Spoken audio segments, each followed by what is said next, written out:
बिस्मिल्लाहिर्रहमानिर्रहीम, अस्सलाम वालेकुम। मैं हूं आयशा सुहेल और आप देख रहे हैं सलीम बुखारी शो। आगाज करेंगे जी साइफर केस से, जिसमें इमरान खान की जुडिशल रिमांड में 13 सितंबर तक तौसी जो है वो कर दी गई है। साइफर केस में चेयरमैन पीटीआई का 14 रोजा जुडिशल रिमांड मंजूर हो चुका है। चेयरमैन पीटीआई को अदालत के रूबरू पेश किया गया और 13 सितंबर तक जेल में ही चेयरमैन पीटीआई जो है वो रहेंगे। हलीम आदिल शेख, एक बड़ी गिरफ्तारी जो है वो पीटीआई से सिंध हाई कोर्ट के बाहर आज हुई है, इस पर भी हम करेंगे बात। इसके अलावा नैब कवानीन में जो तरमीम है उस पर हम करेंगे बात। चीफ जस्टिस साहब ने काफी बात की, इस हवाले से उन्होंने कहा कि नैब ने 50 करोड़ से कम करप्शन के मुकदमात वापस ले लिए। किस कानून के तहत ये तफरीक जो है वो बनाई गई है? नैब कानून के जरिए सियासी इंतकाम का सिलसिला अब खत्म होना चाहिए। अजीब सी बात है कि हम इस मुकदमे को इतने अरसे से सुन रहे हैं, जस्टिस मंसूर साहब ने कहा। इस पर भी हम तफसील से बात करेंगे। इसके अलावा बात होगी जी मियां नवाज शरीफ साहब की वापसी के हवाले से। यकीनन आपके इल्म में है कि इस पर हम पहले भी बहुत बात कर चुके हैं कि आखिर कब जो है वो मियां नवाज शरीफ साहब वापस आएंगे, लेकिन आज हम जरा थोड़े डिफरेंट एंगल से बात करेंगे। हम ये बात करेंगे कि मियां नवाज शरीफ साहब वापस आना भी चाहते हैं या नहीं आना चाहते, और अगर आना चाहते हैं तो फिर कौन चाहता है कि वो वापस ना आए, इस पर भी होगी बात। और तमाम चीज़ों को जो है उस पर बहस की जाएगी। बुखारी साहब से तज्जिया जो है वो भी हम लेंगे। अस्सलाम वालेकुम बुखारी साहब, क्या हाल चाल? आप खैरियत से? मैं ठीक हूँ, आप बताएं, आप खैरियत से? अल्हम्दुलिल्लाह जी, ठीक ठाक। साइफर केस जी, इमरान खान के जुडिशल रिमांड में 13 सितंबर तक तौसीह कर दी गई है। उम्मीद की जा रही थी कि शायद जो है वो उनको बाहर निकाल के जो है वो पेश किया जाएगा, लेकिन उस तरह से कोई चीज़ नहीं हुई। बहरहाल जो है वो रिमांड की मंजूरी हुई है और अब वो मज़ीद जो है वो अंदर ही रहेंगे। देखिए, पहली बात तो यह है कि जो कुछ भी उनके साथ हो रहा है वो कोई नया नहीं है। पहले भी सियासी मुखालफिन के ख़िलाफ़ उनके अपने दौरे हुकूमत में भी ऑलमोस्ट यही कुछ हुआ है। उसके ऊपर तफसील से बात करते हैं। यस, जिस तरीके से उनका 14 दिन का मज़ीद रिमांड जो है, जुडिशल रिमांड दे दिया गया है, और वो ज़ाहिर है मुकदमे की समाअत भी जेल के अंदर ही हुई है, उन्हें बाहर ले जाके कहीं पेश भी नहीं किया गया है। तो ये सारी जो हैं ये नज़रिया ज़रूरत के तहत जो हैं चीज़ें ईजाद हो जाती हैं कि किसी को बाहर निकालना है कि नहीं निकालना है, जेल के अंदर ही रहने देना है। ये सब कुछ जो हुआ है ये हमारी आंखों के सामने है। कितनी अजीब बात है आयशा कि एक शख्स जो वर्ल्ड कप को लेकर ट्रक पे चढ़ जाता था और सारा पाकिस्तान जो है उसकी पजीराई के लिए यानी बाहर निकल आता था, और आज वही शख्स जो है वो एक प्रिजन वैन के अंदर जो है एक अदालत से दूसरी अदालत के चक्कर लगा रहा है। इसको आप, वो बुरा लफ्ज़ है, आप बुरा मनाते हैं, उसका मुकाफाते अमल, बदलता है रंग आसमान। हाँ, ये भी ठीक है, लेकिन ये कि इसको मुकाफाते अमल भी कहते हैं। गिरफ्तारियों का ये सिलसिला जो है ना, ये ख़त्म होने वाला नहीं है, इसलिए कि जो पीटीआई के चीफ है उनके खिलाफ मुकदमात की भरमार है। एक के बाद दूसरा मुकदमा जो है वो उनके ऊपर कायम है, और तमाम ही मुकदमात जो हैं वो इंतहाई खौफनाक नौइयत के हैं। 9 मई के हवाले से ले लें, 190 मिलियन का जो अलकादर ट्रस्ट का केस है वो ले लें, फ़ॉरेन फंडिंग ले लें, तोशा खाना ले लें, टेरन खान का केस जो है वो लोग आजकल भूले हुए हैं क्योंकि दूसरे केसेस चल रहे हैं। तो ये सारे मुकदमात जो हैं उनके बारे में और उनके ख़िलाफ़ जो है बहुत खौफनाक नौइयत के हैं। तो ये तो नहीं लगता कि वो बहुत जल्दी जो है वो एक आज़ाद शहरी के तौर पर बाहर फिरेंगे। असल में तहरीक इंसाफ के जो कारकुन हैं और जो रहनुमा हैं, उन्हें अदालती फ़ैसलों के ऊपर जो खुशी का इजहार जश्न का वो करते हैं बग़ैर सोचे समझे कि इसकी इम्प्लिकेशंस क्या हैं। मैं उनको मशवरा दूंगा कि वो ज़रा नून लीग के रहनुमाओं और कारकुनों से मशवरा कर लिया करें, जो जब उनके खिलाफ है, जब उनके बारे में फ़ैसले आते थे तो पहले मिठाइयाँ बढ़ती थी, हाँ, और बाद में फूड़ियाँ बिछती थी। याद है वो आपको? तो यहाँ भी ऐसा ही हुआ है। जो फैसला ये आया था, इसके बाद ख्याल था लोगों का कि एक तो वो चेयरमैन पीटीआई के तौर पे बहाल हो गए हैं, और दूसरा ये कि अब उनको कोई ताकत जेल में नहीं रख सकती। इसमें वजह क्या होती है वकाई साहब? इसमें क्या आम आवाम को ये तासुर देना कि हमारी जीत हुई है, या फिर इसकी वजह ये है कि आप खुद ही नहीं समझ पाए सिचुएशन को? देखिए, जो मेरा ज़ाती ख्याल है इसके हवाले से वो ये है कि वो लोगों को इस उम्मीद पर जिंदा रखना चाहते हैं कि आपके लीडर को कोई हाथ नहीं लगा सकता। ये जो रवैया है, इसने एक और बड़े लीडर की जान ली थी इसी तरह से। मैं अगर इजाज़त होगी तो उसका हवाला दे दूँ। जुल्फ़िकार अली भुट्टो को फांसी लगाना इतना आसान नहीं था, लेकिन जो दो चीज़ें उसकी ज़िम्मेदार हैं, एक उनकी पार्टी का मसावात अखबार था और एक उनकी जो सेंट्रल एग्जीक्यूटिव कमेटी थी। तो ये जो मिसनोमर है ना इस हवाले से कि अदालत के फैसलों की इंटरप्रिटेशन क्या है, वो अक्सर बहुत बड़ी तबाही का बायस बन जाती है। तो एक तो उल्टा उसका नुकसान भी नहीं हो सकता। एक तो मशवरा हुआ है। दूसरी ये बात ये है कि ऐसे लगता है कि खान साहब के जो अब दिन है वो हर रात ये सोचते हुए गुजरेंगे कि कल सुबह मैंने कौन सी अदालत में पेश होना है या कल सुबह मेरी कौन से मुकदमे में गिरफ्तारी होनी है। उसकी एक बुनियादी वजह यह है कि अब उनके कानों में हर वक्त ये गूंज सुनाई देती रहेगी, हाजिर हो हाजिर हो हाजिर हो। जैसा कि उन्होंने खुद कहा कि मेरे खिलाफ पहले उन्होंने कहा डबल सेंचुरी मुकम्मल हो गई है मुकदमात की, फिर कहा 150 के करीब मुकदमात हैं। तो ये सब कुछ तो फिर इसी तरह से होगा। मुझे यूँ लगता है कि जैसे 25 दिनों की जो कैद है, ये किसी ने कहा है, मैं उसको कोट कर रहा हूँ, कि उसमें लाडले की बस हो गई है। अच्छा। और जो मंजरनामा अदालत से हमारे सामने आ रहा है, जो उनको मिलने जाते हैं, जो वो बता रहे हैं, जो जेल का अमला लोगों से गुफ्तगू करता है, वो है उससे तो यही लगता है कि वो अपने जब जेल में उनके वकील मिलने के लिए उन्हें जाते हैं तो जिद कर रहे हैं उनसे कि मुझे यहाँ से निकालो। किस किस्म के इशारे हैं, ये क्या इन्फॉर्मेशन है? यानी इन्फॉर्मेशन ये है कि वो ब्रेक हो रहे हैं, शायद वो यानी इस कैफियत का ज़्यादा देर तक सामना नहीं कर पाएंगे। ये शवाहद भी मौजूद हैं कि वो अपने वकला से कह रहे हैं कि जो भी करो मुझे यहाँ से निकालो। अच्छा, तो फिर सवाल वो ये कि इस तरह की सिचुएशन में अगर एक बंदा ब्रेक हो रहा हो तो वो किस किस्म के ऑप्शंस की तरफ जाता है, या फिर आपको लगता है कि क्या? मैं वो ऑप्शन बयान करने लगा था, लेकिन आपने मुझे रास्ते में टोक दिया। मैंने कहा नहीं, आप आगे ना निकल जाएं, वो ऑप्शंस बयान मैं इतना ज़्यादा आगे नहीं जाता हूँ। देखिए, बुशरा बेगम साहबा की मुलाकात हुई है एक मुस्लिम दोस्त मुल्क के सफ़ीर से। मेरा ख्याल है इसके अंदर अब राजदारी की बात कोई नहीं है। सबको पता है कि ये मुलाकात जो है इस्लामाबाद के एक 5 स्टार होटल में हुई, उसके एक रेस्टोरेंट में, और वो कतर के सफ़ीर थे जिनसे उन्होंने मिल के दुआई दी है कि मेरे शौहर को आप जेल से बाहर निकालें।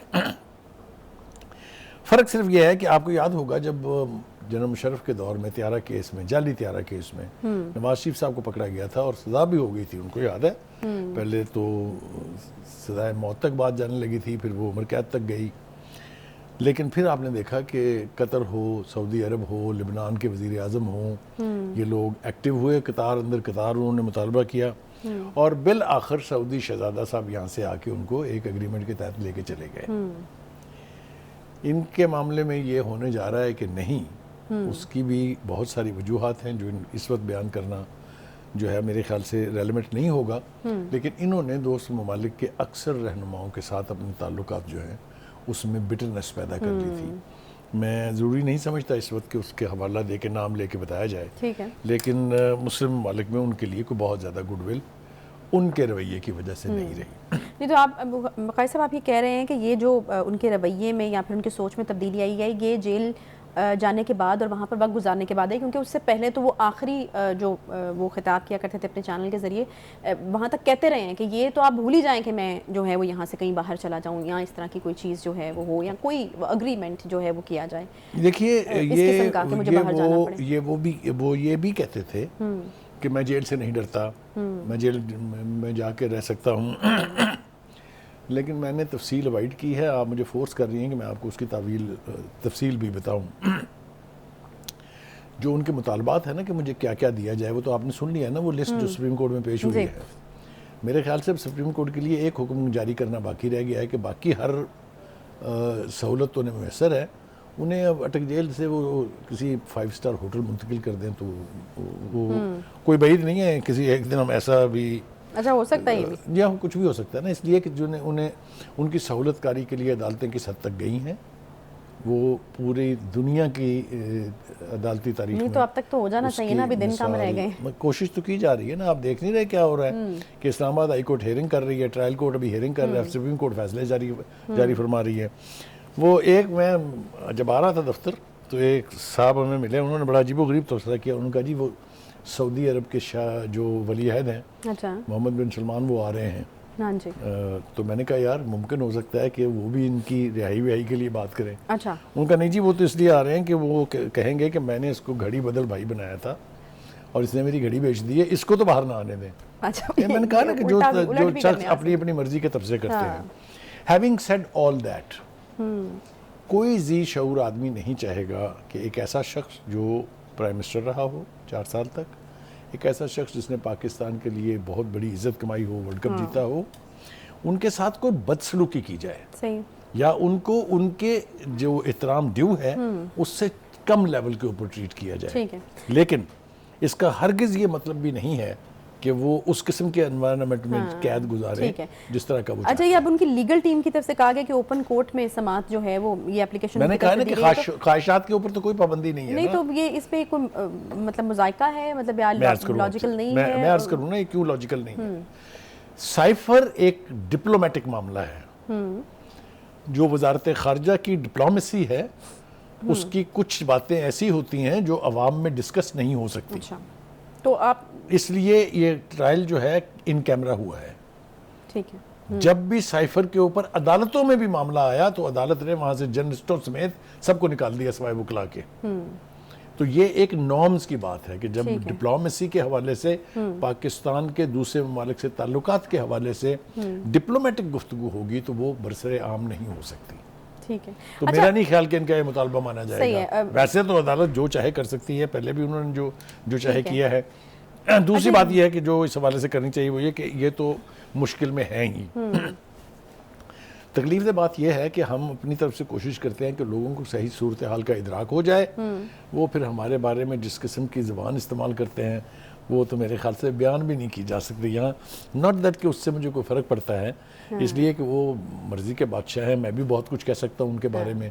एक दो को मैंने जवाब लेकिन आई मस्ट से कि यू हैव दैट पेशेंस कि आप सुनते हैं, आप देखते हैं, आप खबर रखते हैं। मैं पढ़ता हूँ और पढ़ के फिर आप लोगों के साथ शेयर भी करता हूँ। बिल्कुल। अच्छा जी, दूसरी बात यह है कि अब उनके साथ साथ उनके साथियों के ऊपर भी कड़ा वक्त है। शाह महमूद कुरैशी साहब को देख लीजिए आप, उनको 14 दिन के जुडिशल रिमांड के ऊपर उन्होंने फिर जेल भेज दिया है।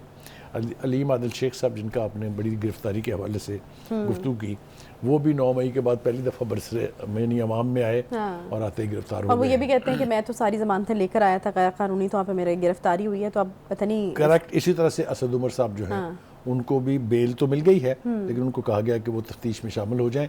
ये साइफर का मामला जो है ना, ये किसी न किसी के गले पड़े बगैर नहीं रहेगा। ये अटका हुआ है मेरे ख्याल में सबके गले की जो हड्डी बनी है, ये उनके गले की हड्डी है। और ये निगलनी इसलिए कि इसने पाकिस्तान की डिप्लोमेसी को, पाकिस्तान के उस मुल्क के साथ ताल्लुकात को ख़ास तौर पे और बाकी मुस्लिम ममालिक के साथ ताल्लुकात को बहुत नेगेटिवली मुतासर किया है, जिसको यानी रिवाइव करने में कह लें या उसको करेक्ट करने में या उनको ठीक करने में थोड़ा वक्त लगेगा।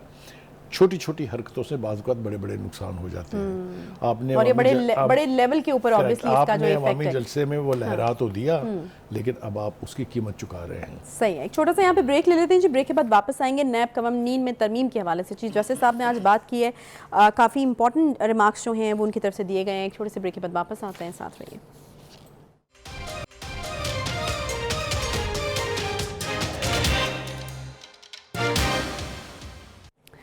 Welcome back. ब्रेक के बाद एक बार फिर से खुशामदीद कहते हैं। नैब कवानीन में तरमीम के हवाले से मामला है। नैब ने 50 करोड़ से कम करप्शन के मुकदमात वापस ले लिए। चीफ जस्टिस साहब ये सवाल करते हैं कि आखिर ये किस कानून के तहत ये तफरीक जो है वो बनाई गई है। नैब कानून के जरिए सियासी इंतकाम का सिलसिला जो है वो ख़त्म होना चाहिए। नैब के हवाले से बुखारी साहब पहले भी जो है वो इस तरह की चीज़ें होती रही कि नैब एक इदारा ही ऐसा है जो कि सियासी इंतकाम के लिए इस्तेमाल होता है, और जो है वो अक्सर सियासतदानों ने ये कोशिश भी की कि जो है वो इसको ख़त्म किया जाए या उसके ऊपर बात की जाए। तो ये जो तमाम मामला है अब ये किस तरफ जा रहा है? चीफ जस्टिस साहब ने जो रिमार्क्स दिए मेरे ख्याल में काफ़ी सीरियस किस्म के रिमार्क्स उनके इस हवाले से। पहली बात तो ये है कि ये मामला नैब के हवाले से पहली दफ़ा नहीं उठा है। बहुत देर से सियासी लोग जो हैं वो कह रहे थे कि इसको गलत इस्तेमाल किया जा रहा है। हत्ता कि खुद सुप्रीम कोर्ट ने भी ये कहा था कि this is an institution for political arm twisting, लेकिन इसके ऊपर कभी कंसर्न नहीं हुआ उनको। मुझे आप ये बताइए कि क्या ये पहली दफ़ा सियासी लोगों को ब्लैकमेल किया जा रहा है नैब के ज़रिए? जी नहीं। तवील सिलसिला मैं पूछना चाहता हूँ चीफ जस्टिस साहब से कि जनाब आप उस वक्त कहाँ थे जब पनामा जैसे केस के अंदर नैब के तहत एक GIT बना के और एक साबिक प्राइम मिनिस्टर साहब को घर भेजा गया था, उनको नाअहल किया गया था?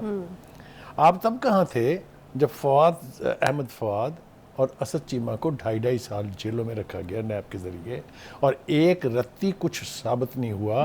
और अब आपने खुद कहा है ये कि इनके साथ बड़ी ज्यादती हुई है और इनका कौन अजाला करेगा। तब आप कहाँ थे? तब सुप्रीम कोर्ट कहाँ थी जब एक वीडियो दिखा के उसके चेयरमैन जावेद इकबाल साहब को ब्लैकमेल करके सियासी मुखालफिन के खिलाफ मुकदमात और संगीन मुकदमात कायम किए गए थे, आप तब कहाँ थे? तो एक तो मुझे ये कंसर्न जो है ये इस वक्त समझ में नहीं आता। दूसरा ये कि चीफ जस्टिस साहब ने फिर एक रिमार्क दिया है कि इन तरामीम के ज़रिए चीफ जस्टिस को रबड़ स्टैम्प बना दिया गया है। चीफ जस्टिस साहब, आपसे मेरा सवाल है, इंतहाई मुअद्दबाना सवाल है, क्या पार्लियामेंट को आइंदा कानून साजी के लिए आपसे एडवांस इजाज़त लेना होगी? क्या आप पार्लियामेंट से ऊपर हैं? तो बड़ी अजीबोगरीब बात है ना कि आपकी मर्जी के कवानीन बनाए अब पार्लियामेंट। पार्लियामेंट तो बनाएगी अवामुन नास की मर्जी और उनके मुफाद में कवानीन, इंसाफ के तकाजों के मुताबिक कवानीन। आपसे पूछ के थोड़ी बनाएंगे, या आपकी मर्जी और आपकी ख्वाहिश के कानून थोड़ी बनाए जाएंगे। एक बात। दूसरी बात यह है कि उनको ये याद रखना चाहिए कि ये तरामीम जो हैं ये पहले सबसे पेश किसने की थी? पीटीआई की हुकूमत ने की थी। और मेरा ज़ाती ख्याल उस वक्त था, और मैंने उस वक्त कहा था ये कि ये इसलिए इसको माइल्ड कर रहे हैं क्योंकि हुकूमत के बाद अब इनकी बारी आएगी। जाहिर है ना कि आने वाली हुकूमत फिर उनसे इंतकाम लेगी ना। अगर इसको इंतकाम के लिए उन्होंने खुद इस्तेमाल किया है, अब वो कहाँ कहाँ इस्तेमाल किया है आइए मैं आपको बताता हूँ। ख्वाजा साद रफ़ीक और सलमान रफ़ीक साहब 2-2, 2.5 साल जेलों में रहे, क्या साबित हुआ उनके खिलाफ? कौन से शवाहद हैं जिनके तहत उनको कोई सज़ा हुई? आपने खाकान अब्बासी को जेल में रखा, आपने शहबाज शरीफ को जेल में रखा, आपने हमजा शहबाज को जेल में रखा, क्या साबित हुआ? तो मतलब कहने का ये है कि ये जो यकतरफा दर्द है ना, इससे थोड़ा सा हटके एक अवामुन नास की बात करना चाहिए। पर्सन एंड पार्टी स्पेसिफिक नहीं होना चाहिए, जैसे कि फैसले पिछले काफ़ी अरसे से हो रहे हैं। एक बात तो यह। दूसरी बात यह है कि आप ही के बेंच में बैठा हुआ एक शख्स जिसका नाम जस्टिस मंसूर अली शाह है, उन्होंने जो कुछ कहा है वो ज़रा सुन लेते हैं जनाब। वो कहते हैं कि तरामीम को किसी शहरी ने नहीं, पार्लियामान के एक भगौड़े ने चैलेंज किया है। आप समझ रही हैं इशारा किस तरफ है? कौन भागा है पार्लियामेंट से? जी। दूसरा वो बात क्या कह रहे हैं कि अगर ये मसला अवामी होता तो इसको कोई शहरी या कोई मालियाती अदारा चैलेंज करता। इसको वो चैलेंज कर रहे हैं जो अब इसकी गिरफ्त में है, चेयरमैन पीटीआई ऑब्वियसली। ठीक है, ठीक जी सही है। आप कुछ कहने लगी थी? हाँ, मैं बिल्कुल यही कहने लगी थी कि ये वैसे बड़ा स्टेटमेंट है उनकी तरफ से कि ये एक पार्लियामेंट के भगोड़े सियासतदान ने जो है वो चैलेंज किया है। उन्होंने बहुत ही बातें, और यहाँ तक भी उन्होंने बुखारी साहब कहा है कि बड़ी अजीब सी बात है कि हम इस मुकदमे को इतने अरसे से सुन क्यों रहे हैं। ये भी करेक्ट। उन्होंने मशवरा ये दिया था कि आप ऐसे करें कि इसको फुल कोर्ट में सुन लें ताकि इसके ऊपर कोई इबाम ना रहे, किसी को कोई एतराज़ ना हो। लेकिन वो चीफ जस्टिस साहब ने ना पहले मानी थी किसी की, ना अब मानी है। दूसरी बात यह है कि और इसमें जो डेवलपमेंट है वो ये है कि अदालत ने नैम तरामीम से मुस्तफ़ीद होने वाले लोगों की नई फहरिस्त तलब कर ली है। ठीक है जी, कि बेनिफिशियरी कौन? उसमें सिर्फ कोई एक पार्टी के लोग नहीं हैं, उसमें पीटीआई के लोग भी हैं जिनको फ़ायदा पहुंचा है, उसमें पीपल्स पार्टी के लोग भी हैं, उसमें नून लीग के लोग भी हैं, उसमें बहुत सी पार्टियों के लोग हैं। लेकिन वो चूँकि तरमीम के तकाज़ों के ऐन मुताबिक है कि 50 करोड़ से कम के केसेस नैब नहीं सुन सकती, तो इसका फ़ायदा तो उनकी पार्टी को भी होना था। लेकिन चीफ जस्टिस साहब तो इसके भी बहुत सारे बेनिफिशरीज होंगे बुखारी साहब। एब्सोल्युटली 50 करोड़ एक बड़ी रकम होती है, क्या उससे नीचे के लोग जो हैं वो चीफ मिनिस्टर साहब का कंसर्न है कि ऐसा तो नहीं है कि इन तरमीम के जरिए बहुत से जराइम या तो ख़त्म कर दिए गए हैं या तब्दील कर दिए गए हैं। ये कंसर्न बहुत जेन्युइन है, पता लगना चाहिए इसको। ये फिर मैं कह रहा हूँ कि इन तरमीम के हवाले से भी हमारा मौक़िफ़ ये है कि ये पर्सन स्पेसिफिक नहीं होनी चाहिए। इनका मतलब कि चंद ख़ास लोगों को फ़ायदा पहुँचाना नहीं होना चाहिए, बल्कि इसका फ़ायदा अवामुन नास को होना चाहिए। तो ये एक सूरत हाल जो है इस वक्त सुप्रीम कोर्ट में चल रही है। आने वाले दिनों में इसका क्या फैसला नहीं तो बुखारी साहब इसको स्पेसिफिक करना किस हद तक ठीक है कि मतलब जी 50 करोड़, वही जो मैंने आपसे सवाल पूछा था कि 50 करोड़ की हद को मुकर्रर करना, और 50 करोड़ एक बड़ी रकम होती है, तो उससे नीचे के लोग क्या कम क्रिमिनल हैं? मतलब वो कहते हैं ना चोरी तो चोरी होती है, चाहे 1 रुपए की हो या इसकी वजह और है, इसकी वजह और है। ये 50 करोड़ की लिमिट इसलिए तय की गई है कि एहतसाब के लिए दीगर अदारे मौजूद हैं, एंटी करप्शन मौजूद है। वो काहे के लिए है? एंटी करप्शन का मतलब भी तो एहतसाब ही है ना। तो कई अदारे हैं जो यानी एहतसाब कर सकते हैं। कुछ ऐसे बड़े अदारे हैं जिनके अंदर अपना एहतसाब का सिस्टम है, फौज उसकी मिसाल है। तो कहने का मतलब ये है कि बजाय इसके कि छोटे छोटे मामलों में नैब इसका मतलब है कि उसके इदारे के ऊपर लोड कम करने के लिए या वो करेक्ट आप देख लेना कि हमारे यहाँ इंसाफ का सिस्टम का क्या हाल है। 55,000 केसेस पेंडिंग पड़े हैं ना, और बकौल ख्वाजा आसिफ के अगर सिर्फ फाइनेंशियल मैटर्स के फैसले कर देंगे तो 2,700 पता नहीं कितने अरब रुपए जो है वो पाकिस्तान को मिल जाएंगे। और ये जो हम कशकोल लिए फिर रहे हैं एक मुल्क से दूसरे मुल्क, इसकी नौबत नहीं आएगी। तो मेरे ख्याल से हम अदालत से ये तवक्को कर सकते हैं सॉरी अदालत से मुतालबा कर सकते हैं कि आप पाकिस्तान के मुफाद में, अवाम के मुफाद में फैसले ज़रूर करें। यह आपका राइट भी है, आपसे ये तवक्को भी है, लेकिन पर्सन स्पेसिफिक फैसले ना करें, जो कि हो रहा है, कोई डिनाई नहीं कर सकता। ठीक है, सही है। एक छोटा सा यहाँ पे ब्रेक लेते हैं जी, ब्रेक के बाद वापस आएंगे तो बात करनी है हमें मियां नवाज शरीफ साहब की वापसी के हवाले से। कब आ रहे हैं मियां नवाज शरीफ, वापस आ रहे हैं या नहीं आ रहे, और अगर वो आना चाहते हैं तो क्या चीज़ है जो उनको रोके बैठी है, इस पर बात करेंगे छोटे से ब्रेक के बाद। साथ में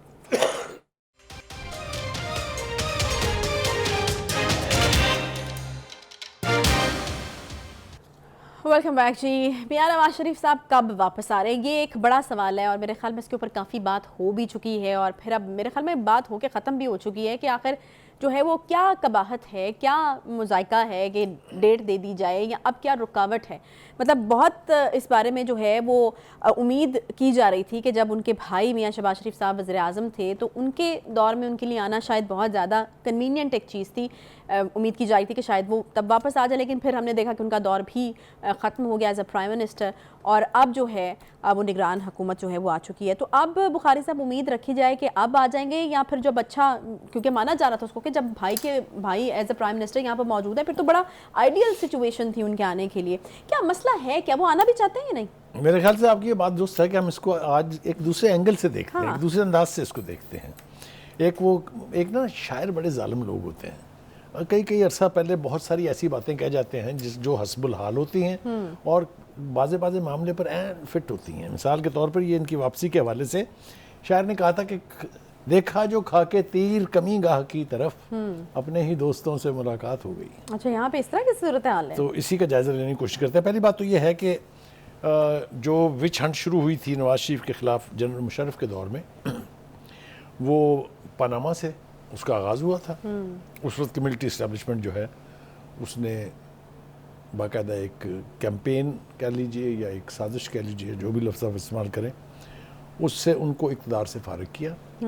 पनामा के हवाले से जो पनामा की रिपोर्ट आई थी उसमें उनको गिरफ़्तार किया, उनके ऊपर मुकदमा चलाया, मुकदमे में से कुछ नहीं निकला तो अकामा को बुनियाद बना के उनको पहले डिस्क्वालीफाई किया गया, फिर एवन फील्ड्स में उन्हें सज़ा सुना दी गई 10 साल की। फिर वो इलाज के बहाने बाहर चले गए हैं, जिसको लोग कह रहे हैं कि जी वो सज़ा के डर से भाग गए हैं। अब उनकी वापसी की पिछले उनको 3 साल से ज़्यादा अरसा हो गया बाहर गए हुए। उसके ऊपर मुख्तलिफ वक्त में मुख्तलिफ लोगों ने मुख्तलिफ बातें की, कहीं उन्हें डेटें दी, कभी कहा आज आ रहे हैं, कभी कहा कल आ रहे हैं, परसों आ जाएंगे, 2 महीने बाद आ जाएंगे, 3, लेकिन वो उनका आना हुआ नहीं है। इसका ज़रा जायज़ा लेते हैं। मेरे ख्याल से अब वक्त आ गया कि नवाज शरीफ साहब को ये फैसला खुद करना पड़ेगा कि उन्हें कब पाकिस्तान आना है। उनके रास्ते में जो रुकावटें हैं पहले उसकी बात कर लेते हैं। तो बुखारी साहब ये फैसला पहले दिन से उनके अपने हाथ में नहीं था या कोई? नहीं, मैं उसी तरफ आता हूँ, उसकी तफसील बताते हैं। पहली बात तो यह है कि उनकी वापसी की राह हमार हो जाएगी जब उनको हिफाजती ज़मानत दे दी जाएगी। वो अदालत में आके अपने आप को सरेंडर करेंगे, और वो एवन फील्ड्स का केस जो है जिसके अंदर बाकी के 7 मुलज़मान जो हैं वो बरी हो चुके हैं, उनको भी बरी कर दिया जाएगा, इसलिए कि उस मुकदमे में कुछ है नहीं। लेकिन ये प्रोसेस ज़रूर होगा जब भी वो वापस आए। एक तो ये हो गया। दूसरी बात ये है कि मुझे यूँ लगता है कि ना ही तो मिलिट्री इस्टेब्लिशमेंट चाहती है, ना ही सियासी क़यादत चाहती है, ना ही उनके इत्तेहादी पीपल्स पार्टी के आसिफ जरदारी साहब चाहते हैं, और ना ही उनके भाई साहब का प्राइम मिनिस्टर जनाब शहबाज शरीफ साहब चाहते हैं। अच्छा, अब इनमें से कुछ लोगों की तो समझ आ रही है कि वो क्यों नहीं चाहते। अब मिलिट्री इस्टेब्लिशमेंट क्यों नहीं चाहती? क्या आपको लगता है कि पाकिस्तान में आगे आने वाले दिनों में जो सियासी मंजरनामा बनते हैं उसमें गुंजाइश नहीं है उनकी, या फिर उनका मुतबादिल मौजूद? आपने सादगी और मासूमियत से सवाल पूछा है, लेकिन ये सवाल है बहुत गंभीर।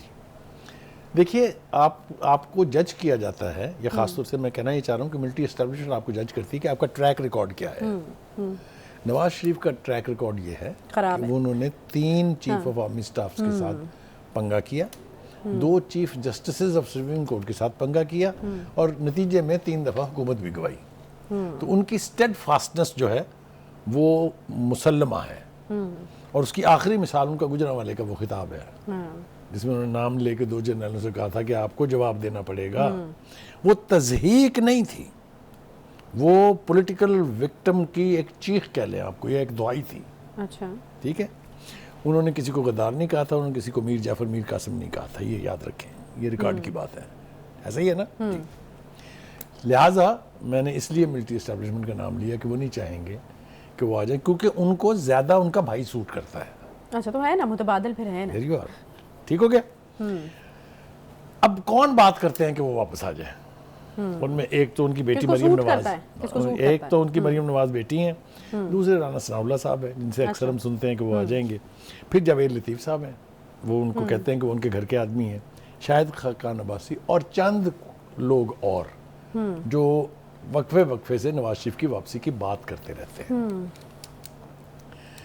लेकिन मेरे ख्याल से अब वक्त आ गया है कि एक दफ़ा नवाज शरीफ साहब जो है वो अपनी पार्टी की जो चारपाई है उसके नीचे भी डांग फेर लें और देखें कि वहाँ क्या हो रहा है।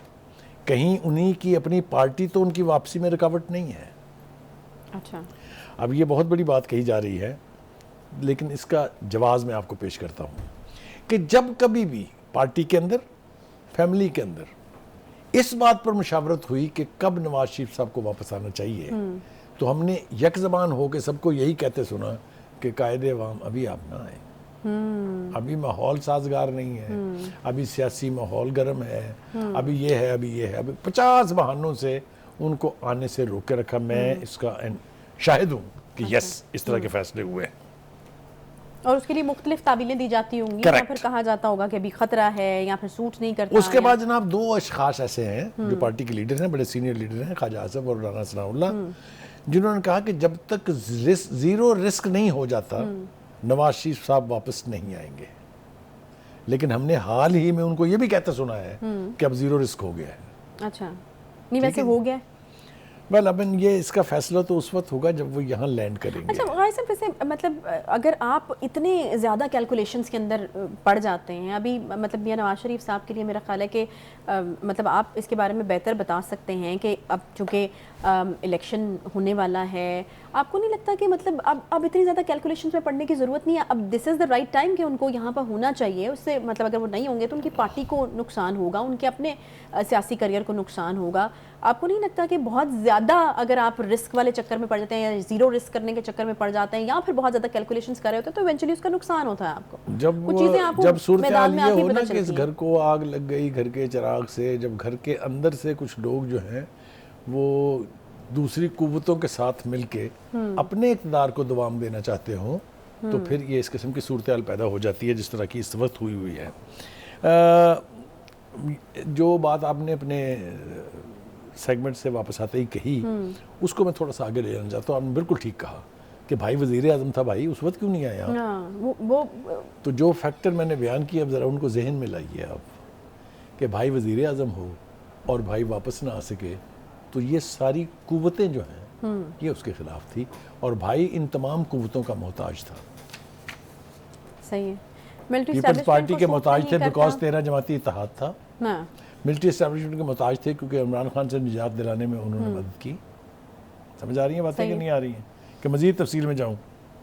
ठीक है, मिलिट्री एस्टेब्लिशमेंट को सूट नहीं करता, उनके भाई को भी सूट नहीं करता, ये भी समझ आ गया। क्या और भी दीगर लोग हैं जिनको सूट नहीं करता? सुप्रीम कोर्ट के होते हुए नवाज शरीफ साहब को इंसाफ की चूँकि तवक्को नहीं है। अच्छा। और जो चीफ जस्टिस साहब हैं वो किस हद तक गए हैं मुस्लिम लीग के खिलाफ, मुस्लिम लीग की लीडरशिप के खिलाफ, खुद नवाज शरीफ के खिलाफ। अब ये उम्मीद 15 के बाद लगाई जाएगी या 15 के बाद भी जरा देखा जाएगा, भाला जाएगा कि हवा का रुख किस तरफ है? अब आप सही, क्योंकि आप सही है ये कहा करते हैं हमें भी कि वो जो आने वाला है वो हो सकता है कि इस तरह के फैसले करे कि बहुत सारे लोगों की उम्मीदों पे पानी फिर जाए। करेक्ट, ऐसा इम्कान है। हाँ। और ऐसा हो सकता है इसलिए कि he goes by the book. और जो शख्स किताब के मुताबिक फैसले करता हो वो फिर ये नहीं देखता कि इससे किसको फ़ायदा और किसको नुकसान होगा। तो Having उसके said भी that, मिजाज को परखना जरूरी आना हाँ, चाहिए। हैविंग सेड दैट, वो जो जीरो रिस्क की बात है ना, उसमें सारी चीज़ें शामिल आती हैं। हैं, ठीक है, ठीक तो मेरे ख्याल से हम यही तवक्को करेंगे कि नवाज शरीफ साहब जो हैं वो अपनी पार्टी के अंदर भी झांकें, वहाँ भी देखें, वो बराए रास्त रवाबत इस्तवार करें। अब वो वाया मीडिया के साथ गुफ्तगू उनको तर्क करना पड़ेगी, इसलिए कि उसकी रिलायबिलिटी 100% नहीं है। तो आने वाले दिनों में अभी कह तो दिया गया है कि वो अक्टूबर में आ रहे हैं, किसी ने तो 14 अक्टूबर की डेट भी दी है। अच्छा, अगर तो इलेक्शन मार्च से पहले यानी जनवरी या फरवरी में होने जा रहे हैं तो फिर असूली तौर पर उनको अक्टूबर में आ जाना चाहिए। अच्छा, बस एक आखिरी सवाल, टाइम हमारे पास बिल्कुल खत्म हो गया। ऐसा तो नहीं है कि वो मतलब इलेक्शंस मिस कर दें और वो इलेक्शंस में यहाँ हुई ना, इस तरह की तो कोई चीज़ सारा नहीं हो सकता? दारोमदार इस बात पर है कि यहाँ पर ग्राउंड सिचुएशन क्या है। अच्छा, यानी अगर उसको वो देख जीरो परख रिस्क के वाली आ बात जाए। यकीनी नहीं है तो वो नहीं आएंगे। सही है, ठीक है, बहुत शुक्रिया जी बुखारी साहब। आज के शो में फिलहाल इतना ही, इंशाल्लाह आपसे कल मुलाकात होगी जी। तब तक के लिए अपना ख्याल रखिए, अल्लाह हाफ़िज़।